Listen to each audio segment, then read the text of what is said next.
que eu não faço um vídeo devocional, né? Então vamos estudar juntos hoje. Nós vamos falar sobre a história de Ruth e Noemi.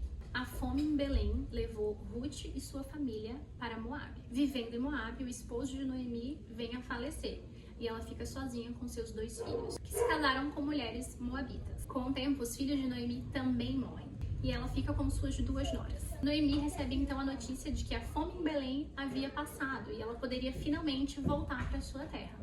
Ela começa os preparativos para voltar para Belém. No entanto, pede às suas noras que voltem para a casa das suas respectivas famílias, dos seus pais, que moram ali em Moabe. Para vocês entenderem, os moabitas eles não eram cristãos. Eles tinham outros deuses, eles adoravam e prestavam sacrifícios a outros deuses. Os filhos de Noemi casaram com mulheres que habitavam ali. Automaticamente elas não eram mulheres do convênio, elas não eram mulheres cristãs. Apenas Noemi e sua família. Agora que Noemi não tem mais nenhum filho para dar a casamento para essas noras, ela pede que elas voltem para suas famílias e voltem aos seus costumes. Assim, Noemi pode ir para Belém sozinha e elas ficam em suas casas com seus pais e seus costumes. Uma das noras obedece a Noemi e volta para sua família e para os seus deuses. Mas Ruth não. Aqui em Ruth, no capítulo 1, o versículo 16, fala a conversa de Noemi e Ruth. Noemi disse: "Eis que voltou tua cunhada a seu povo e a seus deuses. Volta tu também após tua cunhada." Disse, porém, Ruth: "Não me instes para que te abandone e deixe de te seguir. Porque aonde quer que tu fores, irei eu. E onde quer que pousares à noite, ali pousarei eu. O teu povo é o meu povo, o teu Deus é o meu Deus." Ruth não conhecia o povo de Noemi. Ruth não conhecia o Deus de Noemi. Mas Ruth conhecia Noemi. Ela conhecia a virtude daquela mulher, o exemplo de amor cristão que estava nela. E por isso desejou seguir seu Deus. Enquanto eu fazia esse estudo, eu refleti sobre o exemplo de cristãos que nós somos para as outras pessoas. Muitas vezes, nós seremos o único exemplar da Bíblia ou das Escrituras que as pessoas lerão. É o seu exemplo que faz com que as pessoas desejem adorar o seu Deus. Eu gostaria de linkar essa história com uma escritura de 1 Timóteo 4.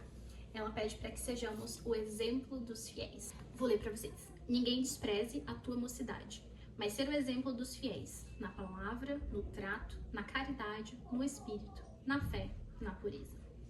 E durante esse estudo, eu fiz umas anotações de como eu posso ser o exemplo dos fiéis para as pessoas à minha volta. Primeiro, Paulo pede para que sejamos o exemplo dos fiéis na palavra. Eu refleti sobre como a maneira que nós falamos com os outros importa. E mais, a maneira que falamos dos outros também importa. Que as suas palavras para as pessoas e sobre as pessoas sejam apenas palavras de bondade, palavras gentis, palavras de amor e palavras que edificam. Ser o exemplo no trato é sobre como eu me comporto, como eu ajo, principalmente em situações adversas. As pessoas à sua volta estão te observando.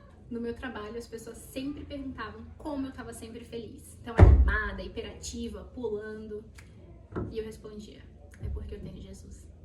Na caridade. A caridade é o amor de Cristo. Ele pede para que eu seja um exemplo na maneira em que eu amo, que eu perdoo, que eu sirvo, que eu convivo com outras pessoas. Ser o exemplo dos fiéis no espírito. Eu tenho me esforçado muito para manter uma vida saudável e para ser um exemplo para o meu esposo. Então, as refeições que eu faço, sempre convido ele para ir à academia comigo. Eu desejo que a maneira que eu vivo seja um exemplo para que ele também deseje viver. Mas sobre o seu espírito, o quanto você tem alimentado o seu espírito? Seus filhos veem você se ajoelhar para orar? Seu marido te vê lendo as escrituras? Seus amigos sabem que a sua prioridade é ir ao templo? Seja o exemplo dos fiéis no espírito. Aqui nas redes sociais mesmo, muitas das pessoas que eu acompanho são um exemplo dos fiéis para mim. Quando eu vejo elas compartilhando que estudaram as escrituras, quando eu vejo elas compartilhando o seu testemunho do que aprenderam, isso também nutre o meu espírito e me dá o desejo de fazer ainda mais. Na fé, o quanto tenho confiado nos planos do Senhor, mesmo sem conhecer, ou até mesmo sem ser os meus. E para finalizar, ser o exemplo dos fiéis na pureza. Eu pensei sobre as músicas que escuto, as séries que eu assisto, os vídeos que compartilho. Todas essas mídias têm me tornado mais pura? Eu tenho me arrependido ou escolho abraçar os meus pecados de estimação?